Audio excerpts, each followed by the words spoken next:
డొక్కా సీతమ్మ నిన్నటి వరకు ఈ పేరు ఏపీలోని అక్కడి స్థానికులకు తప్ప ఎవరికీ తెలియదు. కానీ డిప్యూటీ సీఎం పవన్ కళ్యాణ్ ప్రభుత్వ పథకానికి డొక్కా సీతమ్మ పేరు పెట్టగానే అందరి చూపు ఇటే నెలకొంది. ప్రస్తుతం ఈ పేరు మారుమోగుతోంది.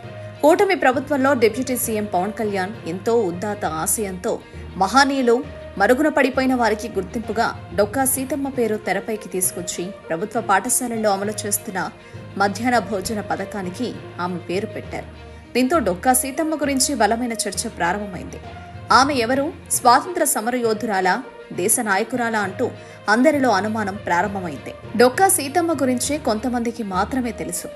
ఎన్నికల ప్రచారంలో భాగంగా డొక్కా సీతమ్మ గురించి పవన్ కళ్యాణ్ ప్రత్యేకంగా ప్రస్తావించారు. కూటమి ప్రభుత్వం అధికారంలోకి వస్తే ఆమె పేరిట క్యాంటీన్లను తెరుస్తానని ప్రకటించారు. అయినా సరే డొక్కా సీతమ్మ గురించి ఎక్కువ మందికి తెలియదు. తాజాగా ప్రభుత్వం ఆమె పేరును గౌరవిస్తూ పథకానికి పెట్టిన వేళ ఆమె గురించి ఒకసారి సమగ్రంగా తెలుసుకుందాం. తూర్పు గోదావరి జిల్లా మండపేటలో 1841లో డొక్కా సీతమ్మ జన్మించారు. చిన్నతనంలోనే తల్లి నరసమ్మ చనిపోయారు. ఇంటి పనులు చక్కదిద్దడం, అతిథులకు చుట్టాలకు మంచి ఆతిథ్యం ఇవ్వడం, ఆప్యాయతతో గౌరవించడం ప్రాథమిక స్థాయి నుంచి అలవరుచుకున్నారు.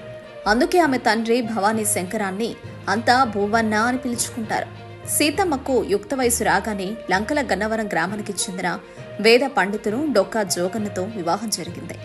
ఆకలి అన్నవారికి అన్నం పెట్టే అవకాశం ఇస్తేనే తాను వివాహం చేసుకుంటానని సీతమ్మ అప్పట్లో కండిషన్ పెట్టినట్లు తెలుస్తోంది. అందుకు జోగన్న అంగీకరించి సీతమ్మను వివాహం చేసుకున్నారు. సుమారు 4 దశాబ్దాల పాటు సీతమ్మ తన సేవా ప్రస్థానాన్ని కొనసాగించారు. పేదల ఇళ్లలో పెళ్లిళ్లు, ఇతర శుభకార్యాలకు సైతం సాయం అందించేవారు ఆమె. రోజు వందలాది మంది బాటసారులు, పేదలకు ఆమె ఉచితంగా భోజనాలు పెట్టేవారు. ప్రకృతి విపత్తుల సమయంలో నిరాశ్రయులకు కడుపు నింపేవారు. అలా ప్రాచుర్యం పొందారు డొక్కా సీతమ్మ.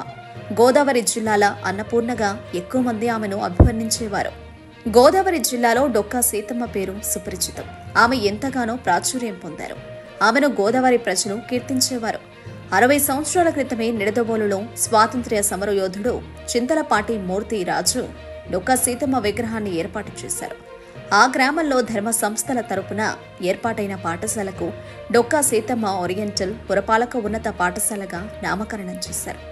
6 నుంచి 10వ తరగతి వరకు వేలాది మంది విద్యార్థులు అక్కడ విద్యా బుద్ధులు నేర్చుకున్నారు.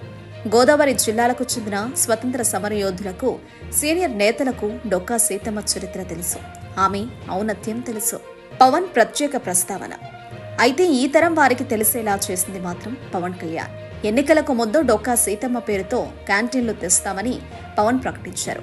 అప్పట్లోనే ఆమె పేరు చర్చనీయాంశంగా మారింది. అందరూ దేశ నాయకురాలిగా భావించారు. కానీ ఆమె పేదల కడుపు నింపిన అన్నపూర్ణగా తెలిసింది కొంతమందికే.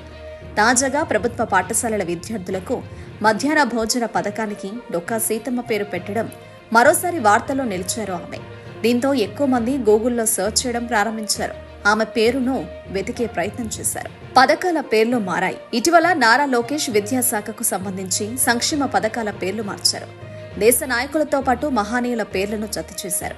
ఇప్పటి వరకు రాజకీయ పార్టీల నేతలు, పార్టీ అధినేతల పేర్లతో పథకాలు నడిచాయి. కానీ పవన్ కళ్యాణ్ పుణ్యమా అని పేర్లు మార్పు చేసుకున్నారు. ప్రభుత్వ పథకాలకు రాజకీయ నేతల పేర్లు పెట్టడం తనకు నచ్చదని పవన్ పలు సందర్భాల్లో చెప్పుకొచ్చారు.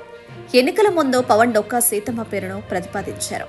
అయితే ఇప్పటికే అన్నా క్యాంటీన్లు ఉండడంతో ప్రభుత్వ పాఠశాలల విద్యార్థులకు కడుపు నింపే పథకానికి ఆమె పేరు పెట్టడం విశేషం.